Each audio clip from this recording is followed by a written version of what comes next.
Então, pessoal, vamos começar? Não quero tomar tanto tempo de vocês, quero que seja sintético, assim tem sido os estudos de caso. Lembrando de que esses estudos de caso são estudos introdutórios para que vocês tenham contato com o texto e entendam a veia principal do texto, aquilo que o Freud propunha ao escrever o texto, aquilo que ele gostaria de salientar, aquilo que seria mais interessante para a gente poder, então, ao ler o texto, ao ler um caso clínico do Freud, que a gente pudesse de fato entendê-lo, ok? E hoje nós vamos falar sobre o caso do pequeno Hans. Com isso, a gente de maneira sintética vai introduzir os pensamentos principais do caso e para que você não deixe de ler. Então, leia o caso, tá bom?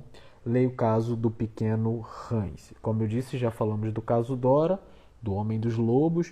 Hoje, um caso importantíssimo, que é do pequeno Hans. Semana que vem, provavelmente, o caso Schreber. Depois, o Homem dos Ratos, ok? Então, vocês que gostam da psicanálise na prática, a gente vai ver o do próprio pai da psicanálise na prática, tá bom? Obrigado, Lucas. Valeu. Beleza, pessoal? Então, vamos começar aqui, tá? Vamos começar. Quem era esse menino Hans, né? Em primeiro lugar. O pequeno Hans, ele tinha 5 anos de idade, ele era uma criança, ele era filho de um amigo do Freud, mas não era um amigo comum do Freud, ele era um amigo que tinha interesse na psicanálise. Esse amigo ele simpatizava em relação à psicanálise e trocava muita figurinha com Freud, conversava muito com Freud sobre as coisas que aconteciam na sua própria casa, principalmente no que dizia respeito ao seu filho chamado Hans, ok? E esse caso foi tão interessante que não foi um caso direto do Freud, um caso assim que veio, né, como paciente do Freud, como por exemplo o caso Dora, como, né, o primeiro tratamento ali do Sergei, né, Pankiev, que é o Homem dos Lobos, mas o caso, né, do pequeno Hans, assim como vocês vão ver também do caso Schreber, né, do presidente Schreber, não é um caso direto do Freud no sentido de ser ali um paciente que o Freud atendia, beleza? Então, em primeiro lugar, o que a gente precisa saber aqui é isso. Segundo lugar, é que o pai dele, como eu já falei, simpatizava com a psicanálise e trocava muita figurinha com Freud, falava muito das coisas da sua casa, então falava do seu filho. Beleza? Freud só vai encontrar o pequeno Hans, se eu não me engano, 2 vezes.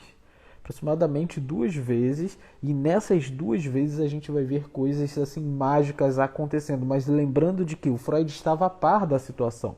O Freud sabia das coisas que aconteciam com o pequeno Hans. Por isso, o Freud sabia o que conversar com o pequeno Hans. Sabia, né, sobre a troca que ele deveria ter com o pequeno Hans, beleza? Então, antes da gente entrar agora no caso que a gente vai fazer, eu queria só dar uma boa noite para vocês, pessoal. Como eu sempre faço isso em outros lugares, não vou deixar de fazer aqui, tá bom? Boa noite, Adriana Cordeiro, Elaine, Luciana, Clarice, boa noite. Deu bug lá. Boa noite, Joyce. Boa noite, Luciana Mamed. Boa noite, Suzana, Lu, Elaine, Cláudia, todo mundo que já entrou, Bárbara, boa noite, Cláudia, Eugênio, fala Eugênio, boa noite pessoal, fala Claudinha, fala Magna e Verônica, boa noite pessoal para todos vocês. Então vamos entrar aqui no caso propriamente dito, tá bom? Boa noite de novo, tamo junto. Chegamos, estamos aqui finalmente. Bom, a gente vai entender de que esse caso ele basicamente começa, né, a partir do momento que o Hans, o filho desse amigo do Freud, ele começa a desenvolver uma espécie de fobia. Esse caso, então, ele vai diretamente se preocupar com uma questão fóbica. E que fobia era essa? Esse menino ele começa a desenvolver muito medo de sair de casa, né? Uma das coisas mais importantes é que ele tinha um medo absurdo de sair de casa. E esse medo ele começa quando a sua irmã nasce. ao nascer, ao nascimento da sua irmã, Hans ele desenvolve então uma incapacidade de ir à rua, de sair de casa, né? Vamos dizer assim, de se sentir tranquilo ao sair de casa.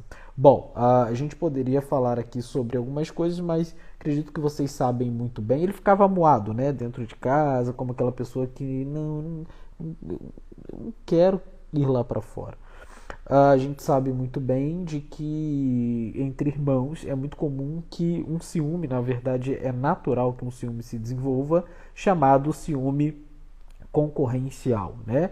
A gente pode traçar aqui pelo menos 3 tipos de ciúme: ciúme concorrencial, projetivo e alucinatório, tá?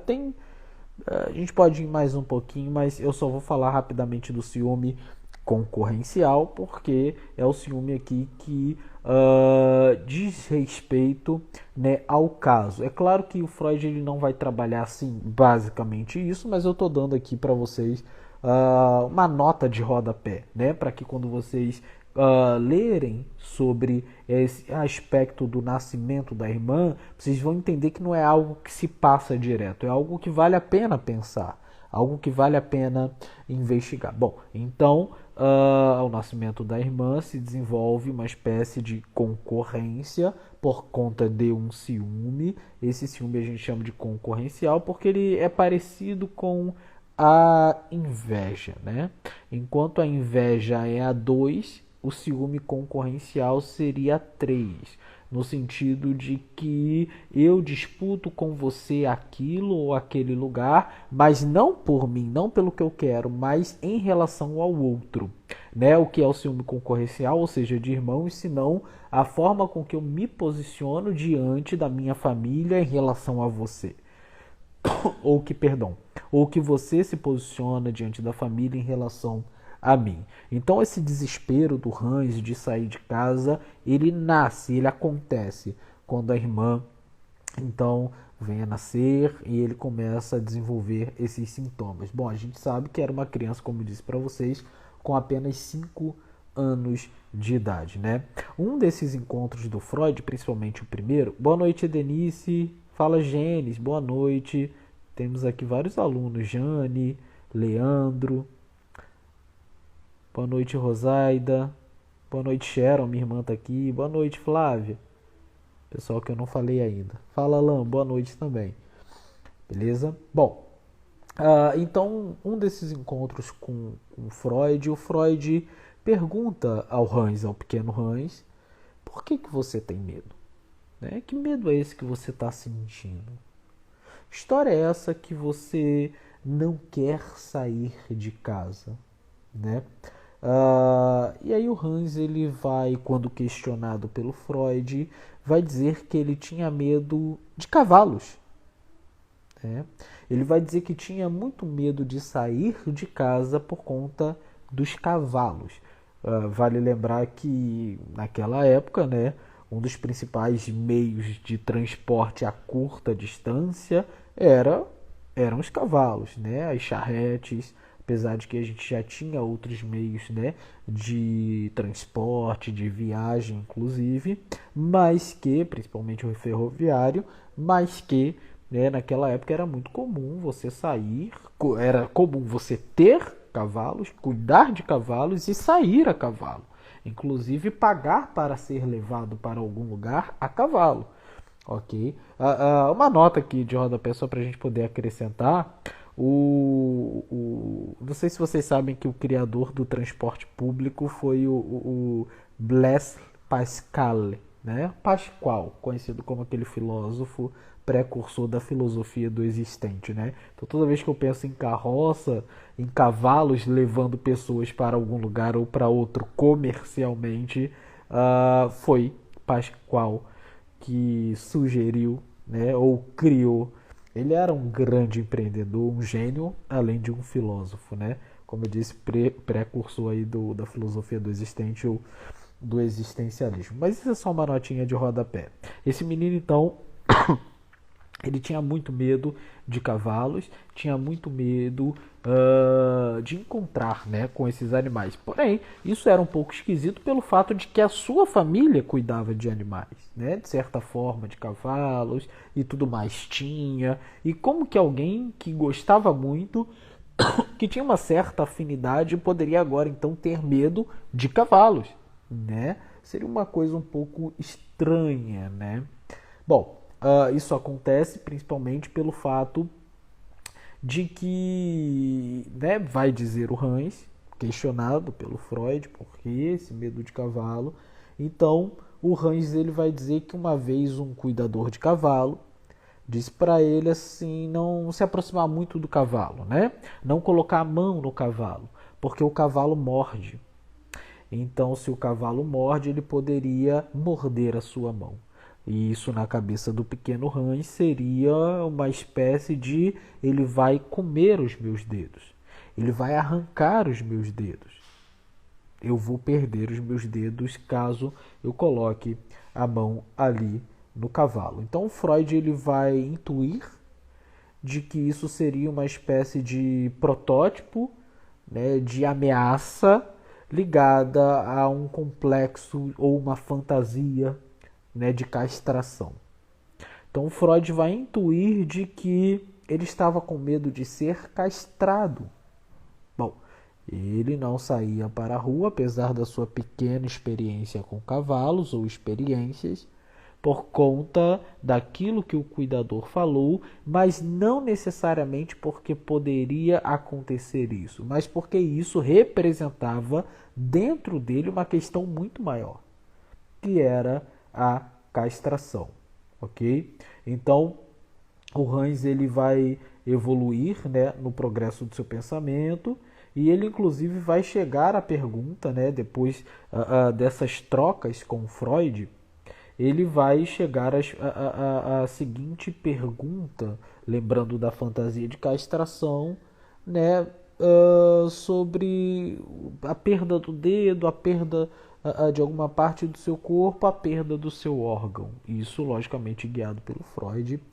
E ele vai se perguntar sobre o seu faz pipi, né? Como ali deveria ser traduzido, né? Sobre a questão do seu órgão genital, sobre o seu órgão genital em relação à sua irmã, sobre o seu órgão genital em relação à sua família, à sua mãe, sobre o seu faz pipi. Lembrando que o pequeno Hans tinha apenas 5 anos de idade, né?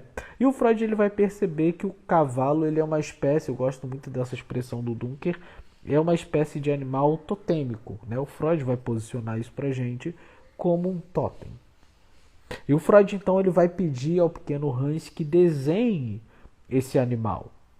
Olha, a gente está vendo o Freud com crianças utilizar a ludoterapia. Né? Por incrível que pareça, é onde a gente vê nascendo e acontecendo a ludoterapia. É claro que a gente tem outras espécies assim de trabalhos, né? Já desde antes com o desenho, mas o Freud ali intui que no desenho a criança irá revelar, ou pelo menos particionar a revelação daquilo que ele precisava dizer.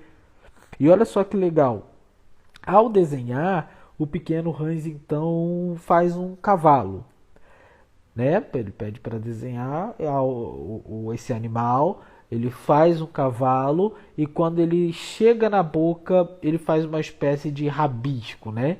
Fica todo rabiscado assim. E aí o Freud olha aquilo, ele fala, olha, isso é muito parecido com um bigode, né? Essa mancha na boca do cavalo, né? E aquilo se destaca no desenho, tá? Então Freud ele faz uma brincadeira, ele diz assim, olha, esse bigode isso na boca do cavalo parece muito um bigode, né? Isso na boca do cavalo parece muito um bigode. E aí o Hans vai dizer, esse bigode parece muito com o bigode do meu pai.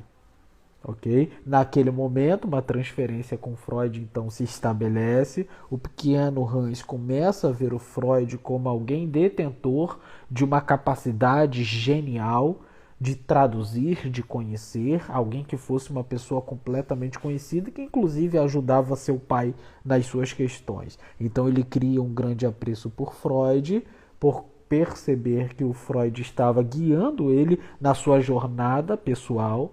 Isso é muito legal. E ali começa então a se estabelecer um laço, tá, muito importante para o tratamento. Show de bola? Bom, mas para a gente poder entender isso, né, como que esse medo de cavalo acontece, a gente precisa ir um pouquinho para trás, né, dar alguns passos para trás. Show de bola? Bom, isso vai começar de fato quando o pai e a mãe. Olha só, lembra que o Freud intui lá no começo sobre a fantasia de castração? Acredito que vocês lembrem que a gente falou. Ele vai olhar, vai morder a minha mão, eu não quero perder. O Freud vai falar assim: isso aí tem que ver com a fantasia de castração, com o medo de ser castrado. Eles caminham, desenvolvem um diálogo onde o menino chega, então, na perda do seu órgão genital ou o seu posicionamento em relação à sua irmã, né, a quem ele é, quem sua irmã é de fato. Lembra do ciúme da sua irmã quando que isso nasce? Bom, o pai e a mãe do Hans, eles vão fazer uma viagem onde eles vão assim para uma espécie de lugar assim para poder passar um tempo, temporadas, né, como o pessoal fazia muito mais antigamente, né? Eles vão para um lugar chamado Nunden, né? Só que o pai, ele precisa trabalhar. Então o pai, ele fica nessas idas e vindas, né? Ele volta para trabalhar onde eles estavam e depois ele vai ver a família naquele lugar onde a mãe e o Hans ficavam. E o que é muito interessante, gente, é que nessas idas e vindas, quando o Hans ficava sozinho com a mãe, ele começou a perceber um desejo sensual pela mãe, no sentido mesmo sensual, pelo fato de que a mãe dava banho nele, cuidava do corpinho dele, limpava ele. Então ela fazia todo tipo de trabalho, como vocês sabem bem, quem estuda psicanálise, de toque no corpo de maneira, né, maternal, materna, para poder cuidar dele. E o Hans, ele começa então a ter essa espécie de que toda criança tem, nessa ligação com a mãe, no sentido de sedução, no sentido de acreditar que aquilo ali faz parte de um desejo da mãe por ele e dele pela mãe. Bom, o que acontece é que ele dormia na mesma cama com a mãe. O que acontece é que tem um fator que vai interditivo aí, que é o pai. Porque o pai, ele ia para trabalhar, mas voltava para ficar com a família muitas vezes. E toda vez que o pai voltava, o pai atrapalhava toda essa relação que ele tinha, né, com a mãe, ou que na cabeça dele ele tinha ali de fato com a mãe. E isso é muito interessante, porque ele começa então a desenvolver uma espécie de sonhos de angústia. A gente pode chamar alguns até de pesadelo. Bom, ele começa a sonhar, pelo fato do pai o estar atrapalhando na cabeça dele, ele começa a sonhar com cavalos atacando ele, com cavalos que assustavam ele. E ele acordava assustado com essas visões, esses sonhos dos cavalos.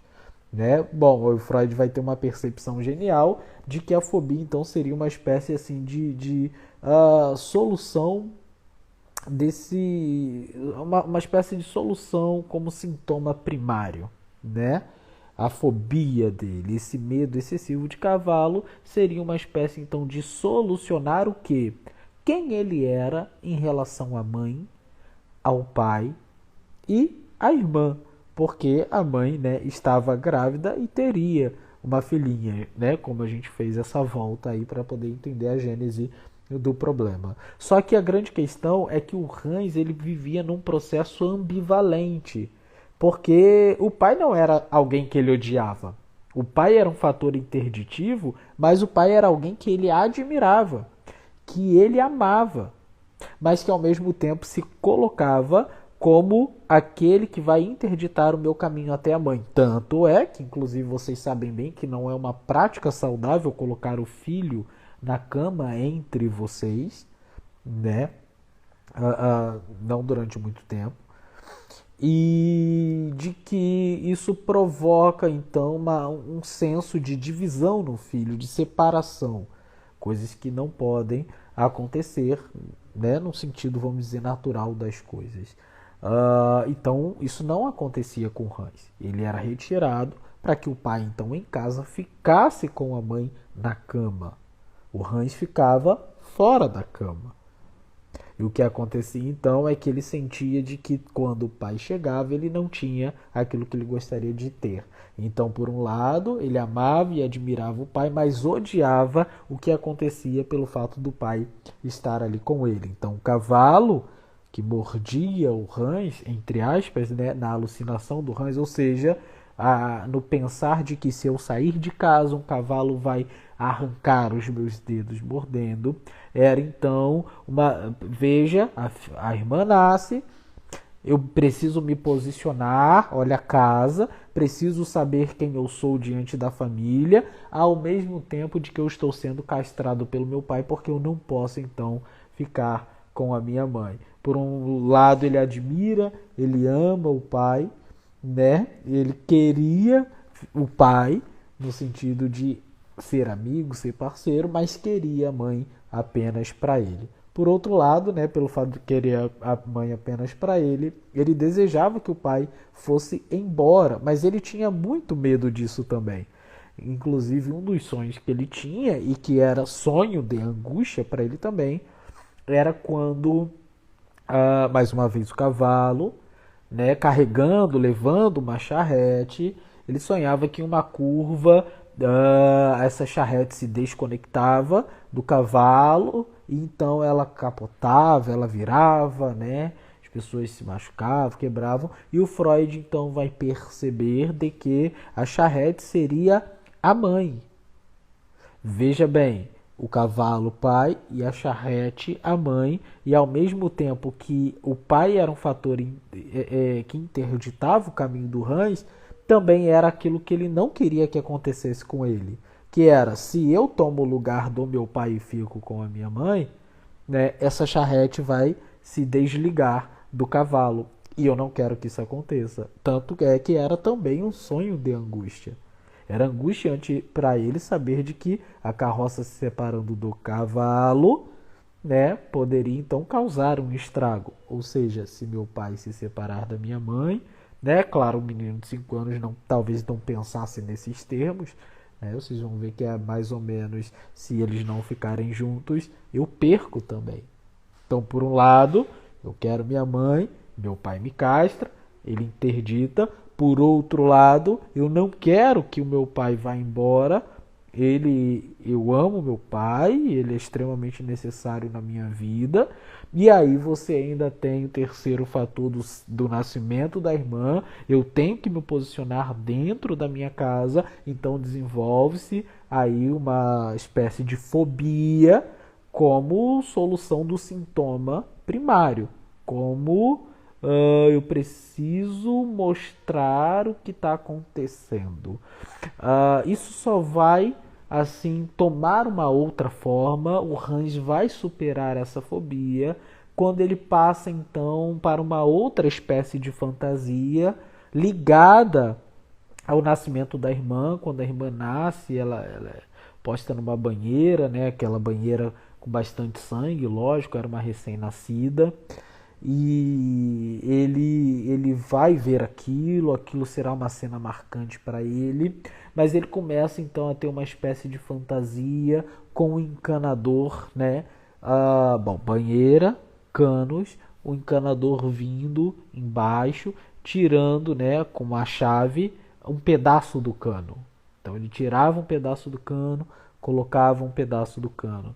Aquilo ali ligado à castração, então, é de fato uma nova alucinação, ou seja, uma nova forma dele se posicionar em relação ao sintoma, e com isso ele atravessa esse sintoma primário da fobia, ou seja, esse medo excessivo de sair da casa, acaba se transformando agora numa nova forma de se manifestar, que é essa fantasia alucinatória do cano, né? Sendo desconectado e conectado pelo encanador. Percebam que a castração acontecia com medo do cavalo, muitos cavalos na rua, medo de sair de casa. Mas agora eu não tenho mais medo de cavalo, porque agora eu não alucino mais o cavalo. Agora é o encanador tirando o cano e colocando o cano. Beleza? Pessoal, espero que vocês tenham entendido. Espero que eu tenha conseguido passar aqui para vocês. Quero saber se vocês têm perguntas. Então, se tiver, coloca aqui rapidinho no Instagram. Tem que maisinho é esse aqui? Pedidos para participar. Nani Gonçalves. Você quer participar, Nani? Elaine? Pode falar aí. A gente pode botar aqui sem problema nenhum. Se tiver aí. Pessoal, perguntas? Alguém tem alguma pergunta para fazer? Para quem eu não dei boa noite, pessoal, meu boa noite aí. Eber, Ellen, Aline, Juliano, a Nani, Adriana,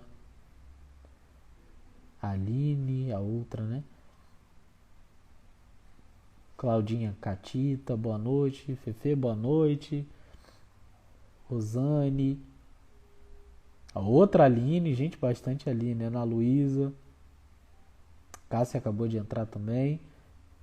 Cia da Alegria, minha mãe, boa noite. Boa noite, pessoal. Bom, nenhuma pergunta? Então a gente vai encerrar aqui. Quero lembrar que essa live, essa aula aqui, ela ficará junto com os outros estudos de caso na nossa comunidade. Fará parte de um pequeno curso introdutório dos estudos de caso, estudos clínicos do Freud, tá bom? Então a gente vai encerrar essa hoje por aqui.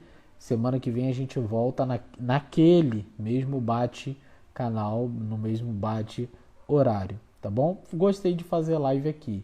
Em breve a gente vai fazer, mas não essas de quarta-feira. A gente volta a fazer outras que a gente já fazia, tá bom, pessoal? Espero que vocês tenham gostado, entendido o caso Hans, pelo menos aquilo que diz respeito ao viés principal, e agora vocês vão ler com riqueza de detalhes, e ao lê-lo vocês vão então ter uma compreensão muito maior do que estava acontecendo com o Hans, né, ou com o seu desenvolvimento no seu processo fóbico, como ele supera esse processo e como que o Freud, então, ele saca. O mais legal, ou não mais legal, né? Mas uma das coisas mais legais da gente ver acontecendo foi a questão da ludoterapia, né? O Freud, ele tem a sacada de que a criança não tem as palavras suficientes para dizer, porém nós não podemos colocar as palavras, emprestar tantas palavras, porque a gente também atrapalha. E aí ele fala, desenha o cavalo, desenha o que você tem medo. E aí ao desenhar ele bota um rabisco na boca, o Freud brinca, nossa, parece um bigode. Ele fala, parece o bigode do meu pai. Essa sacada do Freud foi genial. A ludoterapia é muito boa, né, para o trabalho analítico com criança. Gente, um grande beijo para vocês, uma ótima noite e a gente se vê aí. Acho que durante a semana ainda nas outras aulas, semana que vem, na próxima quarta-feira também, tá bom? Beijão, boa noite pra vocês, tchau, tchau.